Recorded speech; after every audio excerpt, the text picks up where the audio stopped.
Are you depressed that car show season's right around the corner and you don't have a car to take to it? Good news.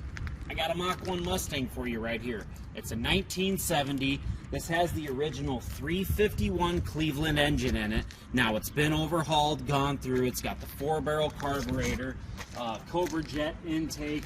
Guys, as you can see, this car has been repainted, but it was repainted in the original color. There's no modifications to the color scheme that were made. Again, it's got the 351 Cleveland Mustang Mach 1, my personal favorite and pretty much everybody else's favorite version of the Mustang.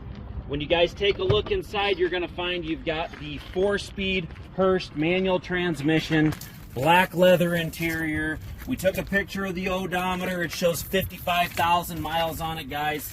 You're owning a piece of history here. This is a sharp car. Absolutely love the color scheme on it. Chrome work is fantastic. Look at that interior, guys. The carpet, the upholstery, everything is pristine, just like everything else of Bikirk's on this auction, guys. Very sharp, well taken care of. Good luck finding a Mach 1 Mustang 1970 in better shape than this. They're out there. Good luck finding them, guys. Like I said, car show season is right around the corner. This would be a nice one to take. If you didn't get one of the motorcycles bought, maybe this is the route you should have went.